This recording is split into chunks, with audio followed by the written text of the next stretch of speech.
moved by a point. I hear some very soft claps. It's okay to clap. There are no stringent rules here.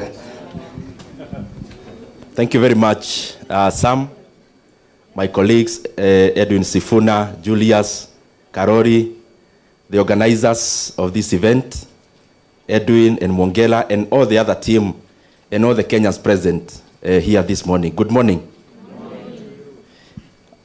You know, when there was a presentation here that 125 individuals own as much wealth as 43 million Kenyans, and somebody talked about Mohesh Fulani, I don't know why everyone was pointing at Edwin Sifuna.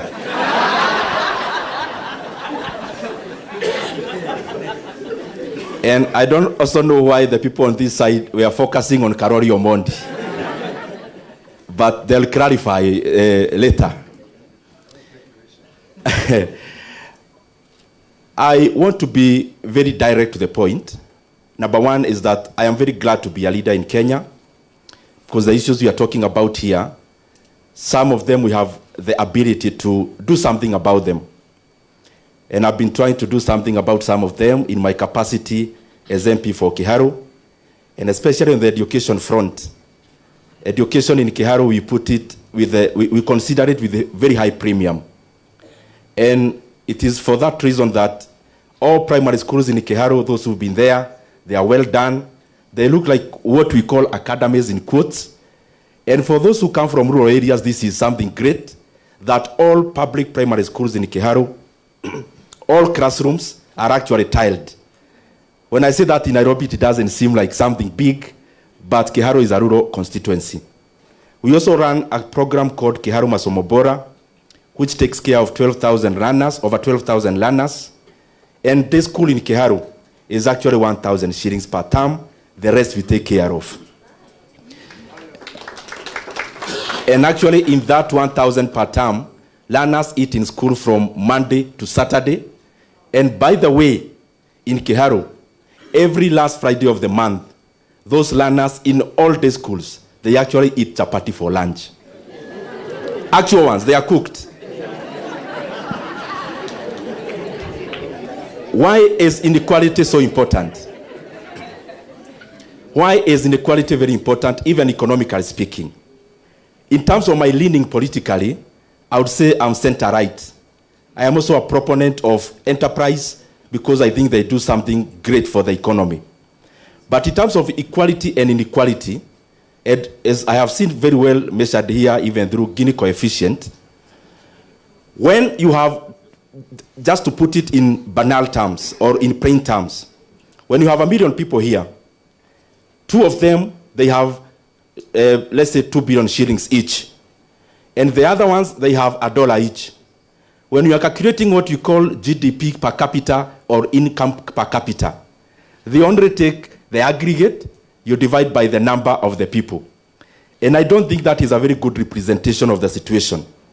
But it is self-feeding. It is a virtuous cycle when it is good. It is a vicious cycle when it is bad. Because when you redistribute the same 2 billion, and the one who have $1 each have much more, and the one who have 2 billion, they are still wealthy, but not with so much disparity. What you do is to give the other people also purchasing power. Because economies run on 2 things, production and consumption. If there are no consumers, if there's no purchasing power to the majority, even the producers themselves, they get a drought. So it is important for us to constantly champion for equality, and that is why I commend Oxfam for this event. The second thing I want to talk about is education. As we have seen in the figures here, capitation in our primary schools, because it's primary school that started in 2003 in terms of free basic education, it has been decimated to 18% currently, and especially given on the depreciation of purchasing power since then. The figure hasn't changed, but the purchasing power of that figure has shrunk to 18%. Now, this is the bad news I want to give Kenyans, because part of our work is also to sensitize. The principals in our day schools as we talk today now, and I'm sending my brother PS, and I recognize your presence here. I request you, because you are now the nearest to government in this room, please, it is unacceptable that the government sent a circular to our day secondary school principals wanting to add school fees by 9,000 shillings from January. And I just want to request you, as a member of parliament for Kiharu, free basic education is important even for bridging the inequality gap, for building capacity of Kenyans. And I want to assure you, as member for Kiharu, there will be no school fees that will be increased in January as far as we are still serving Kenyans. And therefore, the government need to reconsider. Some of these things are not issues of discussion. You cannot take away from Kenyans things that are good. Governance is about progress, not going backwards. You can only add into the gains. And therefore, that issue of day secondary school increment cannot be accepted. The other thing, as you could have seen, we must also frankly interrogate our economy. We talk about factors of production. In our economic classes back then, it was about land, capital, and the rest. But unfortunately, in Africa, specifically in Kenya, and you can attest to this, the most important factor of production currently is political patronage, clientelism. That is the pure truth. And I want you to keep on assessing the kind of deals that are happening in Africa. When you see a multi-billion deal in any sector, either energy sector or any other sector, you dig deeper, you will likely see patronage. And you cannot grow an economy which is not liberalized. We need to let go. Let entrepreneurs do their trade. Let politicians do their work. But we cannot continue having politicians doing both fronts. Now, debt. I'm going direct to the point again because of time. Kenya, I said this in Parliament yesterday, and I want to repeat. Kenya is borrowing, on average, 3.5 billion shillings every single day. Kenya is borrowing 145 million shillings every hour. So by the time you are here in this hall, the hours we've taken, by the time you go, you can calculate how much. Why? In 2022, the debt in Kenya was 8.7 trillion Kenya shillings. Currently, it is over 12.5 trillion Kenya shillings. We have borrowed over 3.5 trillion Kenya shillings. Kibaki borrowed a net of 1.2 trillion in his 10 years. So Kenya is borrowing in a year, what Kibaki was borrowing, could have borrowed in 10 years. We are borrowing, let me repeat, 3.5 billion shillings every day. But if you actually take the borrowing for the last 3 months, the first quarter of this financial year, Kenya borrowed around 450 billion shillings. So actually the average in the recent is more than 4 billion Kenya shillings per day. Why is this very important to inequality? Because some of the borrowing we are doing, for sure, most of it is not going into adding utility to the population of Kenya. And the people of Kenya will end up paying in many years to come. I am calling upon Oxfam, please, because you have the capacity. And the other organizations, Irongo, you can organize one. We must have a debt conference in Kenya, where Kenyans must have a voice, because by this trend, we are going to have it very rough. As I come to the finish,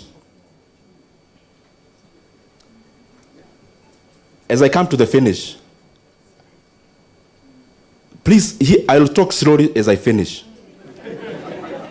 Hear me clearly about this issue of debt. Hear me clearly. Kenya is borrowing 3.5 billion shillings every day on average. That's one.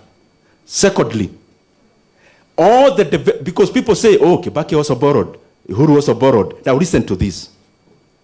Besides that borrowing that is in the book, from this financial year, Kenya has also become clever, as Kibaki was saying. And we are now borrowing even off the book. In the book debt is 12.5 trillion. There are other semantics you hear flying around. One is called securitization. Securitization is an illegal debt. of 175 billion already taken. It was nowhere in the budget. There's no document anywhere about securitization. The banks who participated, they also need to learn a lesson that when time for repayment comes, they'll have to look for the people they talked to. If they'll not be around, they know what to do. The second debt that is illegal is called Talanta Board. The stadiums you see, Kenya borrowed 44.5 billion Kenya shillings through a board. But the interest rate for that money in 15 years, the interest rate alone is 100 billion Kenya shillings. That is why the Talanta Stadium you see, we are told the cost is 44.5 billion. The real cost is over 145 billion Kenya shillings. And I challenge anyone, including the National Treasury, challenge my figures. Because as I said yesterday, facts are like a lion. When you have a lion, you unleash it. You don't need to defend it. It will defend itself. And that is what facts do. Now, besides that, borrowing, as I finish, Sam. Now, Kenyans will say, but we see many things, this happening. This is what I want to conclude with. Kenya is borrowing 3.5 billion every day. Is borrowing 1.25 trillion every year. That is the money President Kibaki borrowed in 10 years. But everything you see with your eyes is not part of that borrowing. The Nairobi-Nakuru expansion is not part of that debt. That is your money that you contribute to NSSF. That the government has forced NSSF to invest that money, then they'll collect their money using toll. So we need to ask government, the money you raise through infrastructure board, where is the money going to? Others will talk about Talanta Stadium. Talanta Stadium, as I said, is not part of the borrowing that I have enumerated. That is another illegal debt, as it happened in Senegal in the last term. The smart city you see in Nairobi happening is also not part of your revenue that you generate as taxes. That is money from South Korea. The expansion of Gongo Road that you are seeing, including the many barabara ya gorofa munaona zinajengwa, that is also not your taxes. That is Japanese money.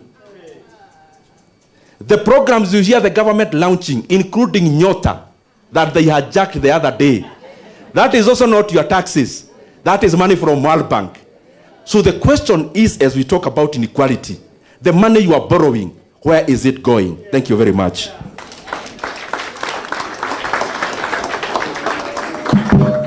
Thank you so much, Mheshimiwa. He took almost 10 minutes to the minute, which is really impressive.